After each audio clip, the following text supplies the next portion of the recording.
بسم الله الرحمن الرحيم. الحمد لله رب العالمين والصلاة والسلام على رسوله النبي الكريم. أما بعد فأعوذ بالله السميع العليم من الشيطان الرجيم من همزه ونفخه ونفثه.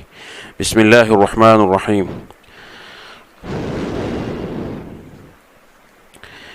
يقلب الله الليل والنهار إن في ذلك لعبرة لأولي الأبصار.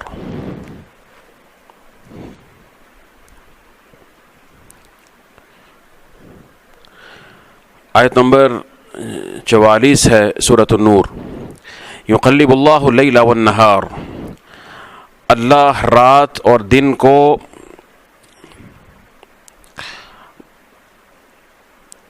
بدل بدل کر لاتا ہے. تقلیب کا مطلب ہوتا ہے کہ ایک شے کو اس کی ضد سے تبدیل کر دینا. اگر رات ہے اس کی جگہ پر دن آ گیا، اور اگر دن ہے تو اس کی جگہ پر رات آ جائے. تو اللہ رب العزت اپنی حکمت بالغہ کے تحت جو ہے وہ یہ تقلیب اللیل والنہار یہ فرماتے ہیں. اب یہ مزید اللہ کی نشانیوں کا ذکر ہے. جیسا کہ آپ کے علم میں ہے کہ اس سے جو ماقبل آیات ہیں ان میں بھی اللہ سبحانہ وتعالیٰ کی عظیم آیات کونیہ کا بیان ہوا تھا، اور اس میں جو ہے وہ بادلوں کا بننا اور ازجاء تالیف، اور اس کے بعد پھر اس کا جو تراکم ہے ان بادلوں کا، اور پھر اس میں آسمان میں پہاڑوں کی مانند برف کا ہونا، اور اس سے پھر اولوں کا گرنا، بارشیں، ہوائیں، اور اللہ جس کو چاہے وہ بارش یا وہ جو برف ہے وہ پہنچائے، اور جس کو چاہے اس سے پھیر دے. وہ اللہ کی رحمت کی صورت ہو یا اللہ کے عذاب کی صورت ہو. یہ تمام باتیں سابقہ آیات میں بیان ہوئیں، اور اس سے قبل جو ہے وہ اور بھی کچھ نشانیاں بیان ہوئیں اللہ سبحانہ وتعالیٰ کی. تسبیح کے حوالے سے اللہ نے ذکر فرمایا تھا کہ زمین و آسمان کی مخلوقات اللہ سبحانہ وتعالیٰ کی تسبیح اور اللہ کی عظمت بیان کرتی ہیں. تسبیح کا مطلب کیا ہوتا ہے کہ اللہ سبحانہ وتعالیٰ کو، اللہ کی ذات کو، اللہ کے اسماء کو، اللہ کی صفات کو، اللہ کے افعال کو، اللہ کی تخلیق، اللہ کے ہر فعل کو ہر طرح کے نقص سے پاک قرار دینا. اور صرف نقص سے پاک قرار دینا تسبیح نہیں ہوتی، بلکہ ساتھ یہ بھی ایمان رکھنا کہ ہر طرح کے عیب اور نقص سے اللہ سبحانہ وتعالیٰ کی ذات، اللہ کی صفات، اللہ کے اسماء و افعال یہ پاک ہیں. اور ساتھ یہ بھی ایمان رکھنا کہ بلکہ وہ با کمال ہیں اور کمال تک پہنچے ہوئے ہیں. کسی شے میں کسی عیب کی صرف نفی کر دینا یہ تعریف نہیں ہوتی. ایسے آپ کسی کی تعریف کریں کہ جی آپ بزدل بھی نہیں ہیں، آپ بخیل بھی نہیں ہیں، اور آپ جو ہیں وہ جاہل بھی نہیں ہیں، تو یہ اس کی تعریف نہیں ہے. لیکن اگر آپ اسے یہ کہیں کہ مثال کے طور پر کہ آپ بہت سخی ہیں اور بالکل بھی آپ میں بخل کا وصف نہیں ہے، تو پھر جو ہے یہ تعریف بنتی ہے. یعنی اثبات کیا جائے اور اس کے بعد نفی کی جائے تاکہ اس صفت کا کمال ثابت ہو جائے نفی و اثبات کے ذریعے. تو اللہ سبحانہ وتعالیٰ کی صفات جو قرآن کریم میں بیان ہوئی ہیں وہ اس طرح سے نفی و اثبات کے ساتھ بیان ہوئی ہیں جس میں کمال کا پہلو معلوم ہوتا ہے.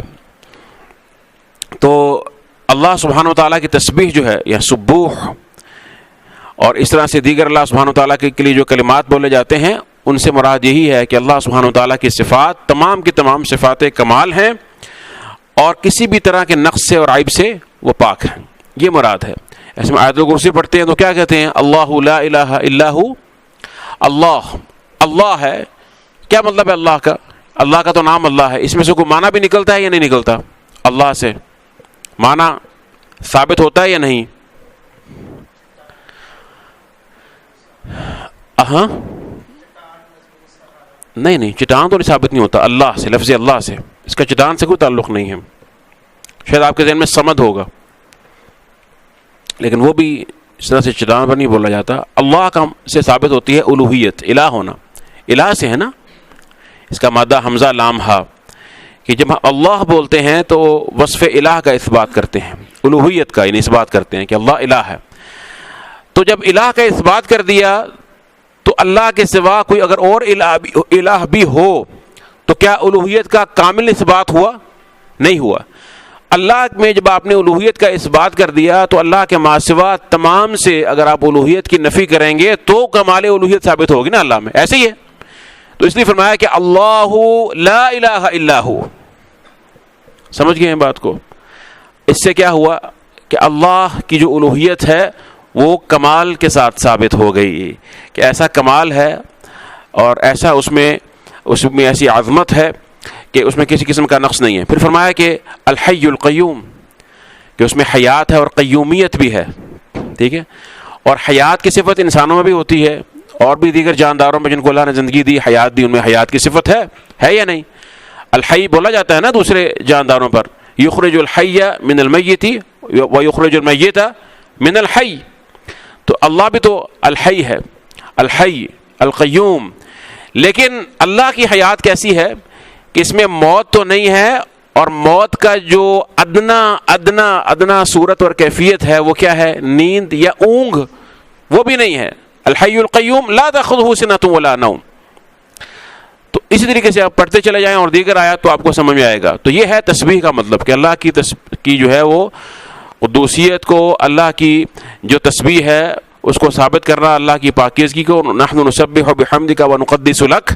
تو اس سے مراد یہ ہے کہ اللہ کی صفات، اللہ کے اسماء، اللہ کی تخلیق، اللہ کے فیصلے، اللہ کی ہر صفت ہر طرح کے نقص اور عیوب سے پاک ہے. یقلب اللہ اللیل والنہار. اور اس سے پہلے آپ یہ دیکھیے کہ قرآن کریم کے اندر بہت دقیق معنی ہیں. غور کرتے چلے جائیں گے تو آپ اور بھی جواہر اس میں سے نکالتے چلے جائیں گے. ٹھیک ہے. فرمایا یقلب اللہ اللیل والنہار، اللہ رات اور دن کو عدل بدل کرتا ہے.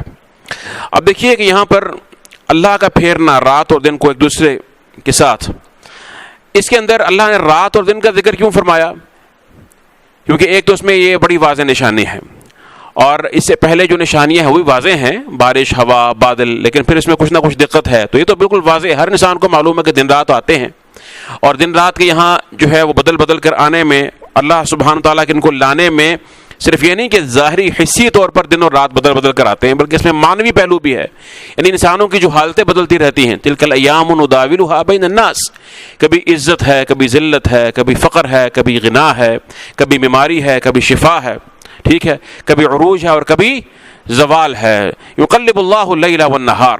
اس میں حسی اور معنوی دونوں پہلو اس کے اندر موجود ہیں. یقلب اللہ اللیل والنہار. اور پھر آپ یہ دیکھیے کہ چونکہ اس سے قبل نور اور ظلمات کی بحث بھی چل رہی تھی، تو اللہ سبحانہ وتعالیٰ نے یہاں پر اس کی مناسبت سے ہم دیکھتے ہیں جو یہاں پر ذکر فرمایا ہے رات اور دن کا، تو اس سے بھی ایک مناسبت ہے. یقلب اللہ اللیل والنہار. رات جو ہے وہ ظلمات کا استعارہ ہے اور ہمارے عام کلام میں، اور اس طرح سے دن روشنی اور نور کا. تو اس سے معلوم ہوتا ہے کہ اللہ سبحانہ و تعالیٰ جس کو چاہتے ہیں ہدایت دیتے ہیں. یہدی اللہ لنورہ من یشاء، پڑھا تھا اپنے آیت النور میں. اور جس کو چاہتے ہیں ظلمات سے، اندھیروں سے نکالتے ہیں، اور اس کے سوا کوئی یہ نہیں کر سکتا ہے. اور فرمایا کہ ان فی ذلک، یقیناً اسی میں ہے، لعبرۃ، ایک بڑی عبرت، لأولی الابصار، آنکھوں والوں کے لیے، جن کی آنکھیں ہیں، نگاہوں والوں کے لیے اس میں بڑی عبرت ہے، عظیم عبرت ہے. عبرت نکرہ ہے اس لیے اس میں تعظیم کا معنی موجود ہے. اور قرآن کریم میں عبرت جو ہے جہاں بھی آیا ہے اس میں معرفہ نہیں آیا، نکرہ ہی آیا ہے. لعبرۃ لأولی الابصار. لعبرۃ قرآن میں جہاں بھی آیا ہے تو اس میں العبرہ نہیں آیا، نکرہ آیا ہے، کیونکہ اس سے یہ معلوم ہوتا ہے کہ عبرت کی کوئی بھی قسم جو ہے وہ اگر حاصل ہو سکتی ہے تو اللہ سبحانہ و تعالیٰ کی نشانیوں سے، ان آیات سے حاصل ہو سکتی ہے. اور کوئی انسان یہ دعویٰ نہیں کر سکتا. عقلیں مختلف ہیں، لوگوں کی سوچ کا انداز مختلف ہے، اور اسی طرح سے ان کا دلائل کو اخذ کرنے کا انداز مختلف ہے. تو اللہ سبحانہ و تعالیٰ نے جو آیات و نشانیاں بیان فرمائی ہیں قرآن کریم میں، یا اللہ کے آیات کونیہ ہیں، کائنات میں جو تخلیق کے مظاہر ہیں، ان کے اندر ایسی نشانیاں موجود ہیں جو ہر عقل والے کے لیے کچھ نہ کچھ عبرت ضرور رکھتی ہیں اور کسی نہ کسی پہلو سے رکھتی ہیں. اس لیے فرمایا کہ ان فی خلق السماوات والارض واختلاف اللیل والنہار لآیات لأولی الالباب الذین یذکرون اللہ قیاما وقعودا وعلی جنوبہم ویتفکرون فی خلق السماوات والارض ربنا ما خلقت ھذا باطلا سبحانک فقنا عذاب النار. تو جو زمین و آسمان پہ غور کرتا ہے تو وہ اسی نتیجے تک پہنچتا ہے، سبحانک فقنا عذاب النار، تو پاک ہے. اللہ کی تسبیح کرنے پر مجبور ہو جاتا ہے یہ بہت بڑی نشانی ہے. آسمان اور زمین اور خاص طور پر آسمان اللہ کی عظیم ترین مخلوق ہے, یہ عظیم ترین مخلوقات میں سے یوں کہہ لیجیے, اگر عرش اور کرسی کے سے الگ بات کریں اور اس طرح سے دیگر اللہ کی مخلوقات, تو ہمارے سامنے جو مخلوقات ہیں ان میں سے ایک عظیم ترین مخلوق ہے آسمان. اور آپ دیکھیں کہ آپ مشرق سے مغرب تک چلے جائیں, شمال سے جنوب تک چلے جائیں, اس آسمان کے نہ مظاہر ختم ہوتے ہیں, نہ اس کی جو عجائبات ہیں وہ ختم ہوتے ہیں, نہ اس کا ادراک بھی انسان نہیں کر پاتا ہے. اس کو دیکھنا تو الگ چیز ہے, اس کا ادراک کرنا, اس کی حقیقت کو جان لینا, یہ انسان کے بس کی بات نہیں ہے. ابھی تک تو ایسے ہی ہے کہ وہ دیکھتا ضرور ہے لیکن اس کے عجائبات, اس کی حقائق کو اس کا احاطہ نہیں کر سکا ہے, نہیں کر سکے گا, کیونکہ اس کے اندر اتنی وسعت اور اتنی عظمت ہے. تو یہ نشانیاں ہیں. ان فی ذلک لعبرۃ لأولی الابصار, آنکھوں والوں کے لیے, جن کی آنکھیں, نگاہیں اور بصیرت جو ہے وہ کام کرتی ہے. اور یہ بصیرت جو ہے یہ اس سے پہلے بھی ذکر ہوئی ہے, اس سے قبل آیت میں ذکر ہوا تھا کہ یکاد سنا برقہ یذھب بالابصار, کہ اس برق کی جو چمک ہے وہ اتنی زوردار ہے کہ قریب ہے کہ نگاہوں کو لے جائے, نگاہوں کو چک لے. ٹھیک ہے, اور یہاں بھی نگاہوں کا ذکر ہے. تو اتنے روشن اور بین دلائل ہوں کہ جو نگاہوں کو خیرہ کر دینے والے دلائل ہوں, اس کے باوجود بھی کسی کی نظر اگر کام نہ کرے تو پھر اس کو کہا جائے گا کہ یہ اولو الابصار میں سے ہے, نہیں ہے. ان فی ذلک لعبرۃ لأولی الابصار, یہ اسی کے لیے ہے جس کے پاس عقل ہے اور جس کے پاس بصیرت ہے. اور بصیرت صرف نگاہوں کی نہیں ہوتی بلکہ ابن عرض یہ تھا کہ دل کی بھی ہوتی ہے. بصیرت دل کی بھی ہے, قلب کی بھی ہے. تو وہ تمام طرح کی بصیرت سے وہ شخص جو ہے وہ عاری ہے. یقلب اللہ اللیل والنہار, اللہ دن اور رات کو بدل بدل کر لاتے ہیں. دن اور رات کا بدلنا جو ہے اس سے وقت بھی معلوم ہوتا ہے, وقت اور زمانہ معلوم ہوتا ہے. ٹھیک ہے, تو کچھ لوگ ہیں جو زمانے کو, وقت کو برا بھلا کہتے ہیں کہ بڑا, یعنی وقت کو گالی دیتے ہیں اور اس کو جو ہے یا خیبت الدہر. حدیث میں آتا ہے, جیسے کہ صحیح مسلم کی روایت ہے, قال اللہ عز وجل, اللہ فرماتے ہیں, حدیث قدسی ہے, یؤذینی ابن آدم یقول یا خیبت الدہر فلا یقولن احدکم یا خیبت الدہر. تو اللہ فرماتے ہیں کہ آدم کا بیٹا مجھے ایذا دیتا ہے, وہ کہتا ہے کہ اے زمانے کی خرابی, ہائے زمانے کی بربادی. تو یہ نہ کہا کرو اور زمانے کو اس طرح سے مت کوسا کرو, فإنی أنا الدہر, کیونکہ میں ہی دہر ہوں. دہر اللہ کا اس میں حسن نہیں ہے کہ اللہ کو یا دہر کہنا شروع کر دیا جائے. اس کی تفسیر ساتھ ہی حدیث میں آ گئی ہے. کس سے مراد کیا ہے اللہ کا کہنا کہ میں دہر ہوں. فرمایا اقلب لیلہ ونہارہ, میں ہی اس کے دن اور رات کو بدل بدل کر لاتا ہوں. دیکھیے نا, تھوڑا سا اس کو ذرا سمجھنے کی ضرورت ہے, میں انشاءاللہ سے بات کرتا ہوں. پھر فرمایا کہ فإذا شئت قبضتہما, اور جب میں چاہوں گا تو میں دن اور رات دونوں کو سمیٹ لوں گا, دونوں کو قبض کر لوں گا. تو بات ختم ہو جائے گی, بساط ہی لپٹ جائے گی ساری کی ساری. جنت میں نہ دن اور رات نہیں ہے, نور ہے, نور ہے وہاں پر, لیکن سورج کا نہیں ہے, وہ اللہ سبحانہ تعالیٰ کا وہ پیدا کردہ نور ہے. اسی طرح سے فرمایا کہ یؤذینی ابن آدم یسب الدہر وانا الدہر, کہ آدم کا بیٹا مجھے ایذا دیتا ہے, یہ زمانے کو گالی دیتا ہے, جبکہ میں دہر ہوں, میں زمانہ ہوں, یعنی میں دہر ہوں. بید الامر, میرے ہاتھ میں امر ہے. اقلب اللیل والنہار, میں دن اور رات کو بدل بدل کر لاتا ہوں, ان کو پھیرتا ہوں. تو اصل میں ایک سوال پیدا ہوتا ہے کہ اللہ نے یہاں پر خود کو کیوں فرمایا کہ انا الدہر, تو اس سے کیا مراد ہے؟ تو مراد تو واضح ہے کہ میں دن اور رات کو بدل کر لاتا ہوں, لیکن اور بھی تو مخلوقات ہیں جو اللہ ہی کی مخلوق ہے. اگر دن اور رات اللہ کی مخلوق ہے, وقت اللہ کی مخلوق ہے یا نہیں؟ وقت, لمحات جو گزر رہے ہیں اللہ کی مخلوق ہے, یہ اللہ کی مخلوق ہے. وقت جس میں ہم جی رہے ہیں یہ اللہ کی مخلوق. اللہ وقت کا محتاج ہے, اللہ فاصلے کا محتاج ہے. فاصلہ اللہ کی مخلوق ہے یا نہیں؟ فاصلہ اللہ کی مخلوق ہے. ٹھیک ہے, تو کہتے ہیں جی وہ حدیث میں آتا ہے کہ اللہ جو ہے وہ آسمان دنیا پر نزول فرماتے ہیں, تو اللہ عرش پر مستوی ہوتے ہوئے کیسے آسمان دنیا پر نزول فرما لیتے ہیں رات کے تیسرے پہر. ٹھیک ہے, تو اللہ عرش پر ہی مستوی ہوتے ہیں, وہ بھی حق ہے, اور اللہ کا آسمان دنیا پر نزول فرمانا بھی حق ہے, کما کان یلیق بجلالہ. لیکن ہم اس کی تعویل اور تکییف نہیں کرتے کہ وہ ایسے نزول کرتا ہے جیسے انسان اترتا ہے. ٹھیک ہے نا, جیسے اللہ کی شان کو شایع ہے. لیکن اللہ مستوی کہاں پر ہیں؟ الرحمن علی العرش استوى, عرش پر مستوی ہوتے ہوئے آسمان دنیا پر نزول فرماتے ہیں اللہ سبحانہ و تعالیٰ. ٹھیک ہے, جیسے اس کی شان کو شایع. کہتے ہیں رات تو کہیں نہ کہیں ہوتی ہے, تو ہوتی رہے, جہاں پر ہوتی ہے وہاں اللہ نزول فرماتے ہیں. ہمارا تو ایمان ہے اس لیے کہ اللہ رات و دن کے محتاج ہی نہیں ہے. ایک وقت میں یہاں پر ہے تو وہاں کیسے ہو گیا, یہ وہاں پر ہے تو وہاں کیسے ہو گیا. ٹھیک ہے نا, اور جہاں پر رات نہیں ہے تو وہاں پر نزول بھی ثابت نہیں ہے. سمجھ گئے بات کو؟ یہ ہمارے پیمانے ہیں. تو پھر وہ عرش پر مستوی ہے اور نزول فرمانا، تو یہ اب انسانی چونکہ ذہن ہے نا وہ اپنے اوپر قیاس کر لیتا ہے کہ انسان جب ایک بلند جہت پر ہے، جہت علیاء میں ہے، پھر وہ نیچے اترتا ہے تو فاصلے کا محتاج ہے کہ اوپر ہے تو نیچے کیسے ہو گیا نیچے. یہ ہماری اپنی سوچیں ہیں. خود پر اللہ کو جب قیاس کرتے ہیں تو اس قسم کے سوالات پیدا ہوتے ہیں اور یہ شرک ہے. لیس کمثلہ شیء، اللہ کی مثال دی نہیں جا سکتی ہے. تو ہم فاصلے کے محتاج ہیں کہ میں اگر یہاں پر ہوں تو میں وہاں پر نہیں ہو سکتا اسی وقت میں. ٹھیک ہے، اللہ سبحانہ و تعالیٰ فاصلے کے محتاج نہیں ہے. اللہ عرش پر مستوی ہوتے ہیں جس طرح سے اللہ کی شان کے شایع ہے، اور اس طرح سے اللہ نزول فرماتے ہیں آسمان دنیا پر رات کے تیسرے پہر میں، جیسا کہ حدیث میں مذکور ہے. ہمارا اس پر ایمان ہے. اب دیکھیے کچھ چیزیں ایسی ہیں کہ جن کو اللہ نے تخلیق فرمایا، سبھی اللہ کی مخلوق ہیں، لیکن اس کے بعد ان کے اندر کچھ تاثیر رکھ دی ہے ان کے اندر، اچھی ہے یا بری ہے. ٹھیک ہے، ان کے اپنے اندر ایک تاثیر معلوم ہوتی ہے کہ یہ ہے تاثیر ہے. وہ اللہ کی پیدا کی کردہ تاثیر ہے. تاثیر خود بخود پیدا نہیں ہو گئی، اللہ کی ہی پیدا کردہ تاثیر ہے، مگر اس کے اندر موجود ہے اور گویا کہ وہ مستقل حیثیت رکھتی ہے. تاثیر اللہ کے پیدا کرنے کے بعد، اللہ کا تخلیق کرنے کے بعد اس کی ایک مستقل حیثیت ہے. جیسے کہ اس کا وجود ایک مستقل وجود ہے، اسی طرح سے اس چیز کی جو تاثیر ہے وہ مستقل تاثیر ہے. مثال کے طور پر زہر ہے. زہر اللہ کی مخلوق ہے. کوئی بھی چیز ایسی جو انسان کو تکلیف ہو جائے، موذی ہو، اور اس کی جو تاثیر ہے وہ بھی اللہ کی مخلوق ہے. تو اگر زہر نے کسی کو ہلاک کیا تو ہم اگر کہہ دیں، اگر کوئی موحد آدمی کہتا ہے جبکہ اس کا عقیدہ یہ ہے کہ حکم اللہ کا ہے کہ اس کو زہر نے ہلاک کیا ہے، تو وہ اس سے کافر یا مشرک نہیں ہو جائے گا. نہ یہ بات عقیدہ توحید کے منافی ہے، جبکہ اس کا عقیدہ یہ نہ ہو کہ اللہ کے حکم کے بغیر ہی ہو گیا یا اللہ کی مرضی، اللہ کے حکم سے ہوا. لیکن بہرحال ایک سبب تو بنانا، سبب بنا. تو زہر کی تاثیر سبب بنی، اور سبب کس نے پیدا کیا ہے؟ اللہ نے پیدا کی ہے. اللہ نے اس میں وہ سبب رکھا ہے، لیکن وہ سبب اس کے اندر موجود ہے، مستقل موجود ہے. جیسے کہتے ہیں کہ بارش نے سبزہ اگایا، تو سبزہ کس کے حکم سے اگتا ہے؟ اللہ کے حکم کے بغیر بارش بھی کچھ نہیں کر سکتی ہے. ٹھیک ہے، لیکن اگر اس کے ظاہری سبب کی طرف اس کو نسبت دے دی جائے تو کوئی حرج نہیں ہے. اگر موحد آدمی ایسا کرتا ہے تو اس میں کوئی حرج نہیں ہے. لیکن اس کا عقیدہ یہ نہ ہو کہ بارش مستقل ہے، بارش اصل نہیں ہے. بارش ایک سبب ضرور ہے، لیکن اصل سبب اور سبب حقیقی کیا ہے؟ اللہ کا حکم ہے، کیونکہ وہ مسبب الاسباب ہے. بارش سبب ہے مگر سبب حقیقی نہیں ہے، عارضی ہے، اور اللہ کے سبب بنائے جانے کی بنا پر وہ سبب بنتی ہے، ورنہ وہ خود کوئی سبب نہیں ہے. ٹھیک ہوگی بات؟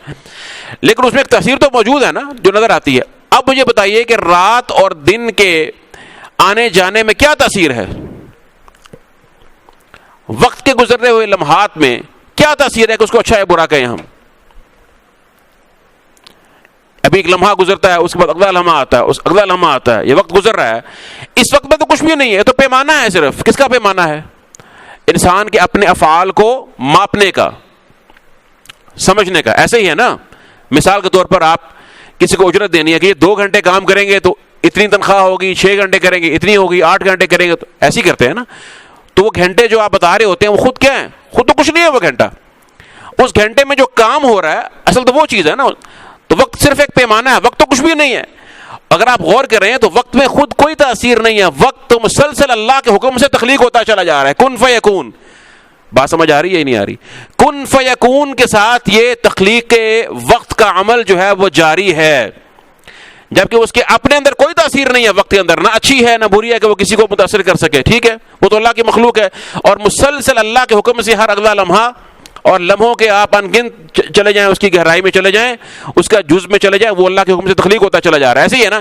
تو جب آپ وقت کو برا کہتے ہیں تو براہ راست اس وقت کو چلانے والا کون ہے؟ اللہ. جبکہ اس میں خود میں کچھ تاثیر نہیں ہے. تو بات کس پر آتی ہے؟ اللہ پر. اس لیے فرمایا کہ یسبون الدہر وانا الدہر اقلب اللیل والنہار، کہ دہر میں ہوں، میں بدل بدل کر لاتا ہوں. یعنی میں جب یہ کام کر رہا ہوں تو تمہارا یہ گالی دینا براہ راست مجھ پر آتا ہے، کیونکہ اس میں تو کچھ بھی نہیں ہے رات اور دن کے آنے جانے میں، کہ وہ اچھے ہوں یا برے ہوں. اچھا برا تو انسان کا اپنا فعل ہوتا ہے نا، اس کے اثرات ہوتے ہیں، اس کی معصیت کے اثرات ہوتے ہیں، اس کی نیکی کے اثرات ہوتے ہیں. اسی طرح سے حدیث میں آتا ہے کہ لا تسبوا الریح، ہوا کو گالی مت دو. ہوا کی بھی یہی صورت ہے. ہوا جو چلتی ہے تو محسوس ہوتی ہے، نہ چلے تو محسوس بھی نہیں ہوتی. تو ہوا کو چلاتا کون ہے؟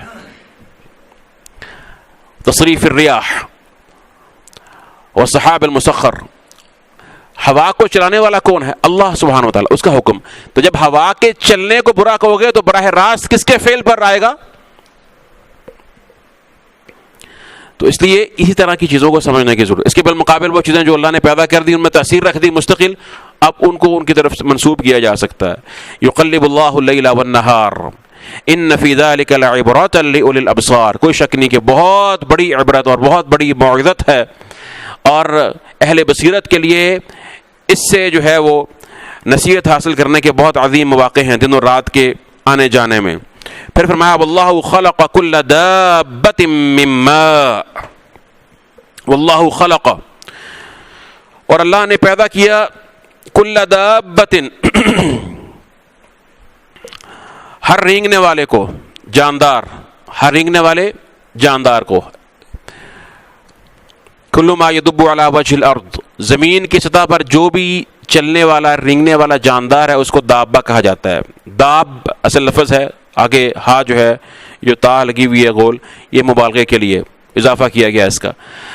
تو اس میں انسان آتا ہے یا نہیں آتا؟ انسان بھی آتا ہے، اور تمام چوپائے، ٹھیک ہے نا، اور زمین میں رینگنے والے جتنے جانور ہیں، حشرات الارض ہیں، کیڑے مکوڑے ہیں، ٹھیک ہے، یہ تمام کے تمام اس میں آ جاتے ہیں. لیکن یہ جو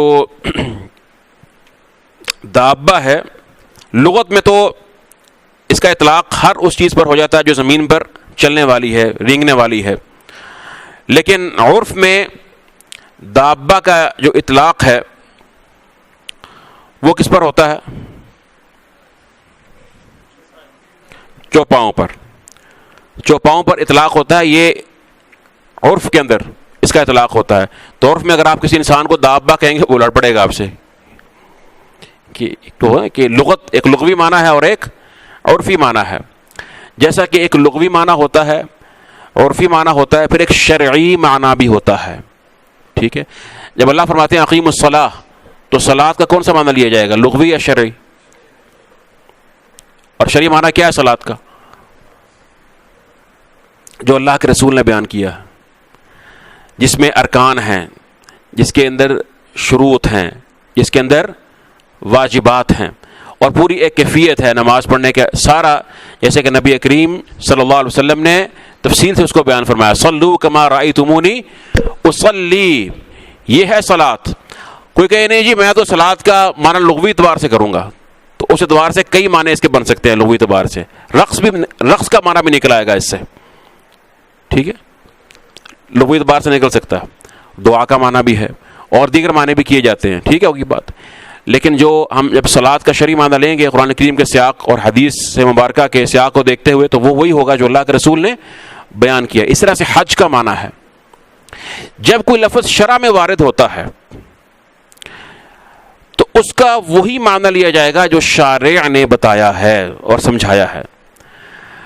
جس طرح اہل لغت کو اختیار ہوتا ہے نا کہ وہ اپنی لغت میں چینجز کرتے رہتے ہیں، الفاظ کے عرف کو تبدیل کرتے رہتے ہیں، اور ان کے معانی کے اندر کچھ نہ کچھ اضافہ یا کمی کرتے رہتے ہیں. ایک لفظ کا معنی کچھ عرصہ پہلے کچھ ہوتا ہے، بعد میں بدل کر کسی اور معنی میں استعمال ہونا شروع ہوتا ہے نا، ایسے اکثر ہر 40-50 سال کے بعد زبان تبدیل ہو جاتی ہے. اسی طرح سے شاعر حکیم نبی کریم صلی اللہ علیہ وسلم جب کسی چیز کا، کسی لفظ کا معنی بیان فرما دیں، قرآن اس کو ایک معنی میں استعمال فرما لے، عرف شرعی میں وہ آ جائے، تو اس کی حیثیت لغت سے بھی بہت زیادہ ہوتی ہے، اس لیے کہ وہ اللہ کی طرف سے مراد ہوتا ہے، اور اللہ کو اختیار ہے کہ اللہ سبحانہ و تعالیٰ اس سے وہ معنی مراد لیں جو اللہ کی منشا ہے، اللہ کی مراد ہے. تو یہ بڑی اہم چیز ہے. اور بہت سے لوگ ہمارے ایسے ہوتے ہیں کہ جو اس چیز میں آ کر گمراہ ہو جاتے ہیں کہ وہ لغوی معنی کو لے کر بیٹھ جاتے ہیں اور شرعی معنی پر غور نہیں کرتے. ٹھیک ہے، مثال کے طور پر اگر کوئی شخص وضو نہ کرے اور نماز پڑھ لے، نماز جو ہم پڑھتے ہیں، قیام میں کھڑا ہوا، آدھے گھنٹے کا قیام کیا، لمبی صورت پڑھی، رکوع کیا، سجدے میں گیا، سب کچھ کیا، اور 4 رکعت پڑھی، پہلے بھی 4 سنتیں پڑھی ظہر کی، بعد میں بھی 4 پڑھی، اور پوری اس نے خشوع و خضوع سے نماز پڑھی، نماز ہو جائے گی؟ آپ کہیں گے بھی آپ کی نماز نہیں ہے، اس کا وجود نہیں ہے. وہ لڑ پڑے گا کیوں وجود نہیں ہے، میں نے 1 گھنٹہ لگا کر نماز پڑھی ہے، تو آپ کو نظر نہیں آ رہی میری نماز؟ ہم کہیں گے اس کا وجود وہ خارج میں آپ کے فعل کی شکل میں تو ہے، لیکن شرعی وجود اس کا کوئی نہیں ہے جو اللہ کے ہاں معتبر ہے. تو اللہ کے ہاں جو چلتا ہے نا وہ کون سا وجود چلتا ہے؟ شرعی، کیونکہ اللہ کے یہاں پہ معنی کیا ہے؟ حق اور باطل کا. اللہ کے یہاں پہ معنی کیا ہے؟ حق اور باطل. اللہ نے صرف عمل نہیں دیکھنا کہ کیا یا نہیں کیا، اللہ نے دیکھنا کہ حق کیا یا باطل کیا. اور حق وہ ہے جیسا کہ اللہ کے رسول نے سمجھا دیا، بتا دیا صلی اللہ علیہ وسلم. بس اپنی مرضی سے کچھ کرنا ہے تو اس کی اللہ کے ہاں کوئی قدر نہیں ہے، جو مرضی کر لو. تو اس لیے شرعی معانی کو جاننا ہر ایک چیز میں، یہ میں نے آپ کو ایک مثال دی ہے، یہ بہت اہم ہے.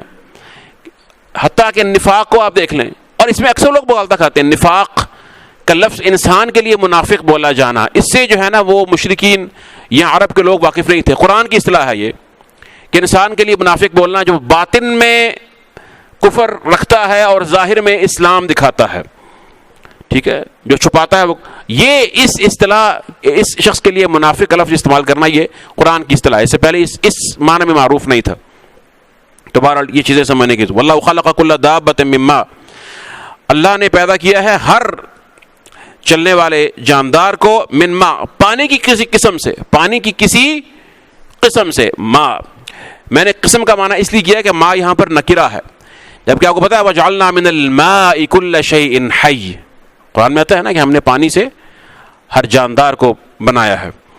من الماء کل شیء حی، وہاں پہ الماء ہے، وہاں ال لگا ہوا ہے، وجعلنا من الماء، جبکہ یہاں پر کیا واللہ خلق کل دابۃ من ماء، یہ نکرہ ہے.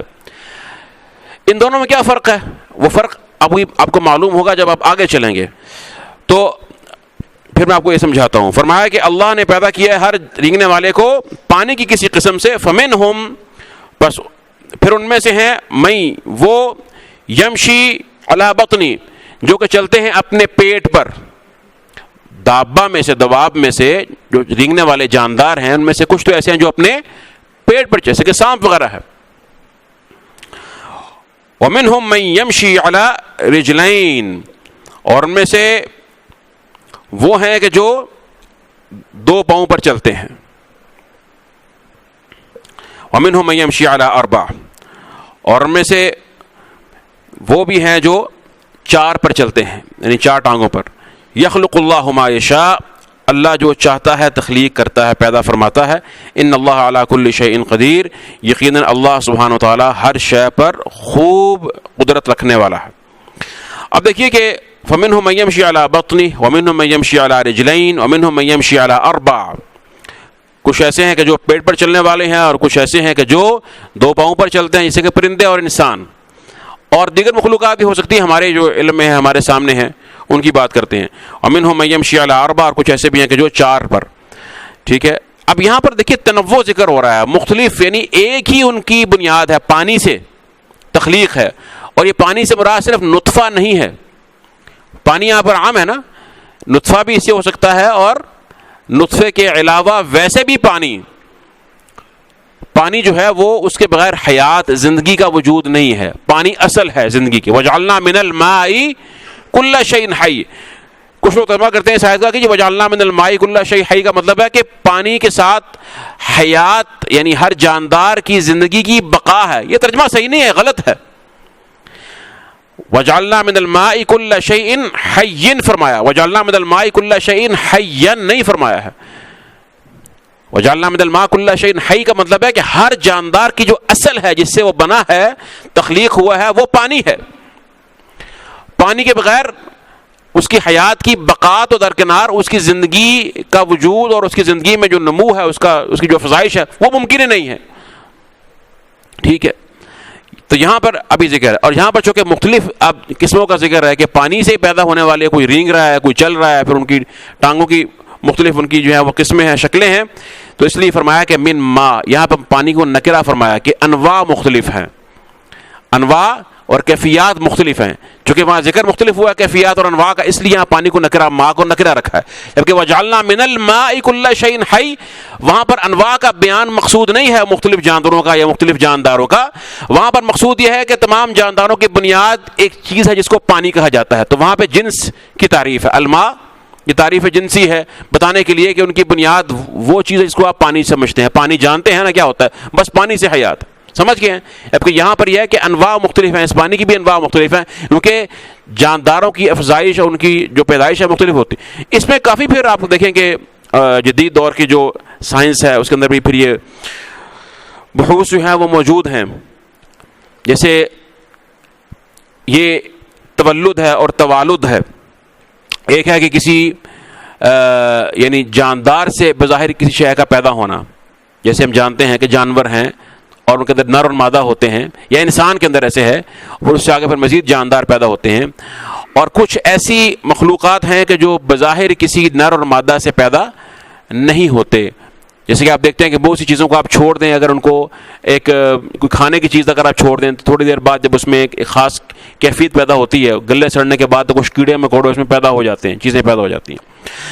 اب اس میں پھر وہ آگے بحث کرتے ہیں یہ لوگ کہ جناب یہ خود بخود پیدا ہو گئی جو چیزیں، جو جاندار پیدا ہوا ہے اس کے اندر، یہ تو ہم دیکھ رہے ہیں کہ وہ کسی نر اور مادہ سے نہیں آیا ہے ہمارے سامنے، لیکن کیا اس کا جو وجود ہے جو تخلیق میں آیا ہے وہ کسی جاندار سے ہی آیا ہے یا بے جان چیز سے پیدا ہو گیا ہے؟ وہ جو کھانے پینے کی چیز تھی یا کوئی اور چیز جو بے جان چیز تھی بظاہر اس میں زندگی نہیں تھی، اس سے یہ جاندار پیدا ہو گیا۔ تولد ہے یا توالد ہے؟ توالد یعنی جاندار سے، نر اور مادہ سے پیدا ہونا، آگے سے ان کا پیدائش ہونا، اور تولد یہ کہ خود بخود وہاں اس کا پیدا ہو جانا۔ تو کسی بے جان سے جاندار کا پیدا ہو جانا اس کو کہتے ہیں اسپونٹینیس جنریشن۔ اس کے وہ تھیوریاں وغیرہ ہیں۔ پھر اس کو بعد میں لوئس پاسچر نے آ کے اور مختلف سائنسدانوں نے آ کے اس کو جو ہے وہ نگیٹ کیا کہ ایسا نہیں ہے، بلکہ جاندار جو ہے وہ جاندار سے ہی پیدا ہو سکتا ہے، ٹھیک ہے۔ اور انہوں نے کہا کہ اگر آپ اس طرح سے سوچتے ہیں کہ چیزیں جو ہے وہ کیڑے مکوڑے مثلاً کھانے میں یا کسی نہ کسی اور چیز میں جو ہے پیدا ہو جاتے ہیں، تو اصل میں وہ ہوا کے اندر جو مائکرو آرگنزمز ہیں یا بیکٹیریا ہے، تو وہ بھی چونکہ ایک جاندار ایک مخلوق ہے، تو اس جاندار کی بنیاد پر یہ جاندار وجود میں آتا ہے۔ بہرحال ہمیں اس سے کنسرن نہیں ہے، باتیں ٹھیک ہو سکتی ہے اور ٹھیک بھی ہیں کافی حد تک ہم سمجھتے ہیں، لیکن ایک بات واضح ہے کہ ان تمام کی حیات میں پانی کا بنیادی کردار ہے۔ پانی کے بغیر کسی جاندار کا وجود نہیں ہے، ٹھیک ہے۔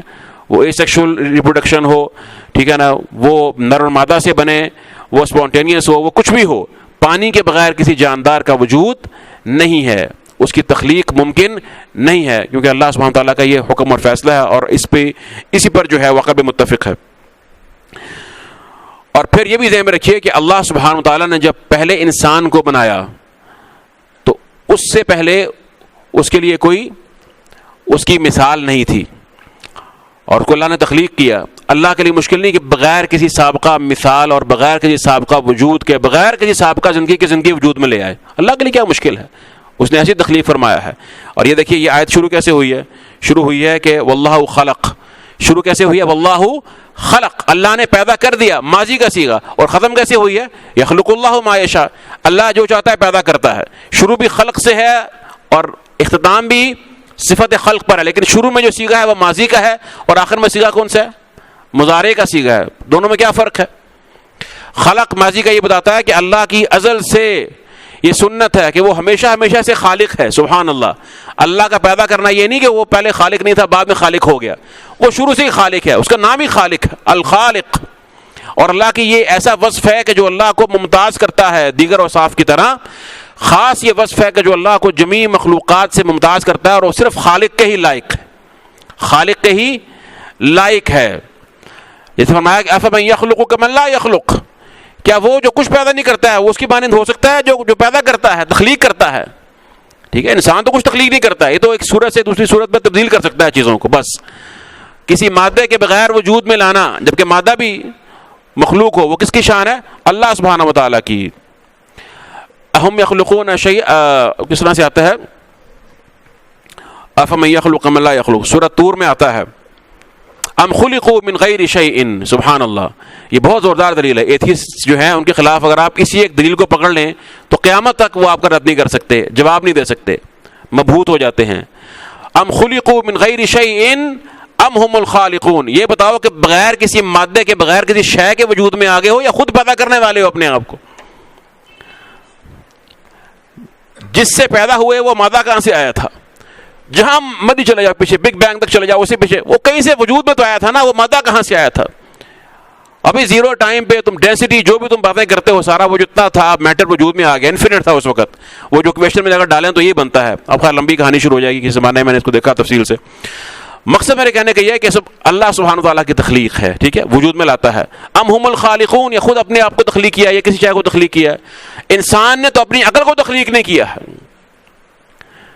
جس عقل کو یہ بڑا خدا کی طرح مانتا ہے وہ کون وجود میں لے کر آیا؟ تو جو خالق تھا عقل کا، اس پر مخلوق حاکم بن جائے اور کہے جی میں اب خالق کے بارے میں فیصلہ کروں گی کہ اس نے میرے ساتھ کیا کرنا تھا کیا نہیں کرنا تھا، اس سے بڑی جہالت کو ہو سکتی ہے. تو سب سے پہلے انسان کی عقل یہ ہونی چاہیے کہ اپنی حدود کو سمجھے.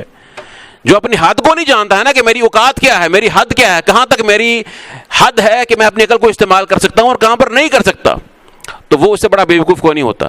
افمن یخلق کمن لا یخلق واللہ خلق کل دابۃ من ماء، اللہ نے تخلیق فرمایا. پھر اس میں کہتے ہیں کہ دیکھیں جی تو جانور تو اور طرح کے بھی ہیں. آپ نے کہا منھم من یمشی علی بطنہ، پیٹ پر رینگنے والے ہیں، اور پھر 4 ٹانگوں پر ہیں، اور اس طرح سے جو ہے وہ 2 والے بھی ہیں.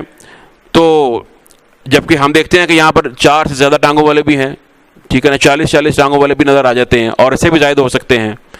ٹھیک ہے، یہ میں دیکھ رہا تھا کہ یہ امیزون کا جو جنگل ہے یہ بہت بڑا جنگل ہے دنیا کا، 9 ممالک تک پھیلا ہوا ہے. اس کا رقبہ جو ہے نا جی وہ 55 لاکھ مربع کلومیٹر ہے. پاکستان کا رقبہ کتنا ہے؟ 7,95,000 کچھ. 55 لاکھ مربع کلومیٹر تک پھیلا ہوا یہ رقبہ ہے. اور یہ اس پہ جو صرف سمندر جو دریا چلتا ہے اس کے اندر سے، وہ دریا ہی کہتے ہیں کہ 7,000 کلومیٹر لمبا ہے. اور کئی ایسے جنگل ہیں کہ جن تک ابھی تک انسان نہیں پہنچ سکا ہے، اکثر اس کا حصہ جو ہے وہ ایسے ہی ہے. دنیا کے 40% کہتے ہیں کہ جانور، حشرات، چرند پرند یہاں پر جو ہیں وہ موجود ہیں، اور بہت سی ایسی قسمیں ہیں کہ جو ابھی تک انسان کو معلوم ہی نہیں ہو سکی. 30,000 تو صرف اس کے دریا کے اندر مچھلیوں کی اقسام ہیں. اللہ سبحانہ تعالیٰ کی مخلوق ہے. بتانے کا مقصد یہ ہے کہ اللہ کی ایسی سی مخلوق ہے جو ایسی ایسی جگہوں پر ہے کہ جہاں تک ابھی انسان ہی نہیں پہنچا ہے، تو ان کو جاننا اور ان کو معلوم کرنا، ان کی حیات کو جاننا تو بات کی بات ہے. کہتے ہیں کہ 60% جاندار ایسے ہیں جو ابھی تک بے نام ہیں، جن کو کوئی نام بھی نہیں دیا جا سکا کہ ہے کیا یہ. ٹھیک ہے، اللہ کی مخلوق ہے، یہ بھی ایک زمین کا خطہ ہے. تو اس لیے اللہ نے اس آیت مبارکہ میں جو بات میں کہنا چاہ رہا ہوں، اللہ نے حصر نہیں کیا ہے، قصر کیا ہے. جیسے کہ شیخ صالح العثیمین نے فرمایا، یہاں پہ ان کی تفسیر میرے سامنے ہے اس وقت، تو انہوں نے کہا ہے کہ یہاں پر نقطہ ذکر کیا ہے انہوں نے کہ یہاں پہ حصر نہیں ہے. جیسے کہ کئی لوگ اعتراض کرتے ہیں اکثر اس آیت میں کہ دیکھیں جی اللہ نے یہ ذکر فرمایا اور بھی تو ہیں، تو اللہ نے کب کہا کہ اور نہیں ہیں؟ اللہ نے تو فرمایا کہ یخلق اللہ ما یشاء، اللہ جو چاہتا ہے تخلیق کرتا ہے اور وہ کرتا رہے گا. اللہ کی صفت تخلیق ہے. تو اس میں اللہ نے حصر تو نہیں کیا کہ بس جو میں نے اقسام بیان کر دی ہیں کل اقسام انہی میں محصور ہو گئی ہیں، تمام کا تمام جاندار یا حیوانات اس کے اندر بند ہو گئی، یہ تو نہیں فرمایا. قصر کیا ہے، اس پر اختصار کیا ہے اس کے بیان پر کہ بس یہ ہیں. باقی عقل والوں کو لیے سمجھنے کے لیے کافی ہے. یہ وہ ہیں جو زیادہ ہمارے سامنے موجود ہیں، جو ہم جانتے ہیں، دیکھتے ہیں، جس کی مثالیں بڑی واضح ہیں. اور واللہ یخلق ما یشاء میں سب کچھ آ گیا. اسے فرمایا کہ والخیل والبغال والحمیر لترکبوها وزینہ ویخلق ما لا تعلمون. سواری کا ذکر کیا، کچھ بتا دیا اور فرمایا یخلق ما لا تعلمون. قیامت تک اللہ پیدا فرماتے رہیں گے سواری کے جو ساز و سامان ہیں. اور فرمایا کہ یخلق اللہ ما یشاء ان اللہ علی کل شیء قدیر. اللہ ہر چیز پر خوب قدرت رکھنے والا ہے، اور بلا شبہ یقیناً ان اللہ علی کل شیء قدیر، اللہ ہر شے پر بھرپور قدرت رکھنے والا ہے. قدرت کیا ہے؟ قدرت کی ضد کیا ہوتی ہے؟ عجز، عاجزی، کوئی کام نہ کر سکنا. ٹھیک ہے، جیسے کہ قرآن کریم میں آتا ہے وما كان الله ليعجزه من شيء في السماوات ولا في الارض انه كان عليما قديرا، کہ اللہ کو کوئی شے بھی زمین و آسمان میں عاجز نہیں کر سکتی. اللہ سبحانہ تعالیٰ بھرپور قدرت رکھنے والے، علم رکھنے والے ہیں. قدرت کی ضد جو ہے وہ عاجزی ہے، کوئی کام نہ کر سکنا. اور قوت کی ضد کیا ہے؟ قوت کی ضعف. اللہ قوی ہے، اللہ کے سوا جو کچھ بھی ہے اللہ کی مخلوق اس میں ضعف ہے. تو اللہ سبحانہ تعالیٰ میں قوت بھی ہے اور قدرت کاملہ ہے. اللہ جو چاہتا ہے وہ کرتا ہے، جو چاہتا ہے اس کو خوب کرتا ہے. اسے کوئی روکنے والا نہیں ہے، اس نے کسی کو بتانا نہیں ہے، اور کوئی چیز اس کو عاجز نہیں کر سکتی. اور اللہ کی قدرت جو ہے وہ ہر شے پر غالب ہے. اللہ جو چاہتا ہے وہ کرتا ہے، ٹھیک ہے، لیکن یہ کہنا کہ اللہ جو چاہتا ہے اس پر قادر ہے، یہ کلمہ اتنا مناسب نہیں ہے۔ اللہ جو چاہتا ہے اس پر قادر ہے، اللہ جو کرنا چاہتا ہے اس پر بھی قادر ہے، اور جو اللہ نہیں کرنا چاہتا ہے اللہ کی مشیت کے مطابق اس کا نہیں ہونا، اس پر بھی اللہ قادر ہے۔ تو قرآن کا جو اسلوب ہے نا، اس کو سامنے رکھیے، یہ زیادہ بہتر اسلوب ہے۔ ان اللہ علی کل شیء قدیر، یہ کہا کریں جب بھی کہنا ہو کہ اللہ تعالیٰ ہر چیز پر قادر ہے، کوئی شے بھی اللہ کی قدرت سے باہر نہیں ہے، ٹھیک ہے۔ یہ زیادہ تعبیر جو قرآن کی تعبیر ہے، یہ اصل تعبیر ہے۔ اللہ اس پر بھی قادر ہے جو نہیں ہے، اور اس پر بھی قادر ہے جو ہے، اور جو کبھی ہو سکتا ہے اس پر بھی اللہ مکمل قدرت رکھتا ہے، اور جو ہو سکتا ہے لیکن اللہ سبحانہ و تعالیٰ کی حکمت اس کو وجود میں نہیں لاتی ہے، اور اس کو وجود میں لانے کی متقاضی نہیں ہے، اللہ اس پر بھی قادر ہے، اللہ اس کو بھی جانتا ہے، ٹھیک ہے۔ اللہ ہر شے پر قدرت رکھتا ہے، واللہ علی کل شیء قدیر۔ اور پھر فرمایا لقد انزلنا آیات مبینات، بلا شبہ یقیناً ہم نے نازل کی ہیں خوب کھول کر بیان کرنے والی آیات، واللہ یہدی من یشاء الی صراط مستقیم، اور اللہ تعالیٰ ہدایت دیتا ہے جس کو چاہتا ہے صراط مستقیم کی طرف، سیدھے راستے کی طرف۔ ابھی اتنی نشانیاں اللہ سبحانہ تعالیٰ نے بیان فرما دی، اور اس کے بعد آخر میں ذکر فرما دیا کہ پھر بھی ایسے ایک بدبخت کچھ لوگ ہوں گے کہ جو آیات بینات، یہ آیات بینات کے بارے میں پہلے کافی دفعہ بیان ہو چکا ہے، پہلے بھی آیات آ چکی ہیں مبینات، خوب واضح کرنے والی، روشن کرنے والی، چیزوں کو وضوح کے ساتھ بیان کرنے والی، کھول کھول کر بیان کرنے والی۔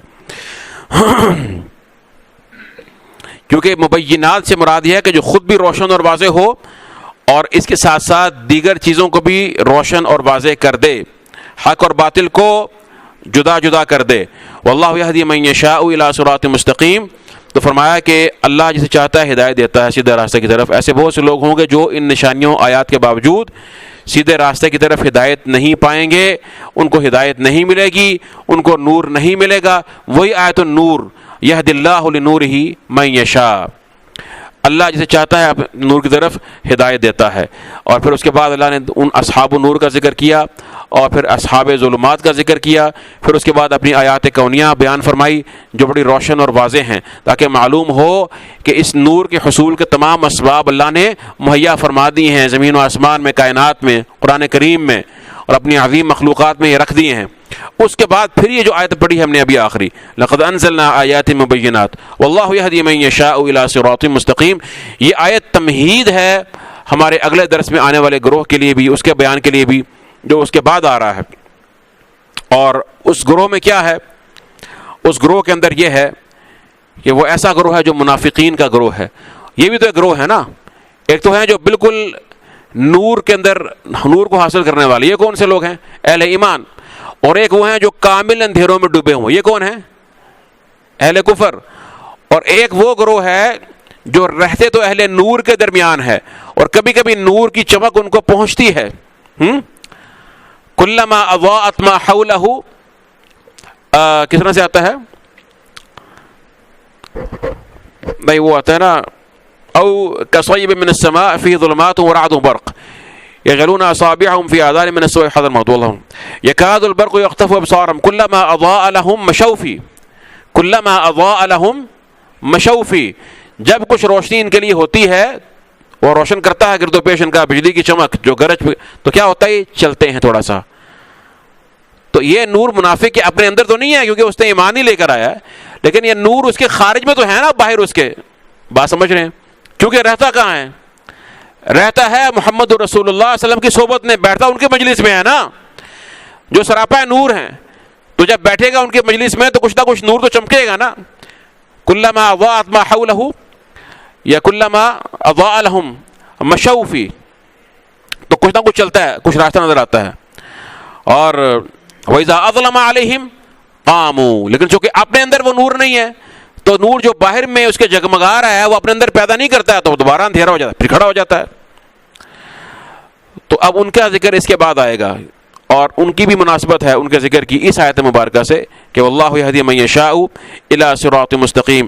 اور پھر اس کے اندر یہ بات بھی بڑی واضح ہے، وہ یہ ہے کہ ہدایت جو ہے وہ اللہ سبحانہ و تعالیٰ کی طرف سے ہے۔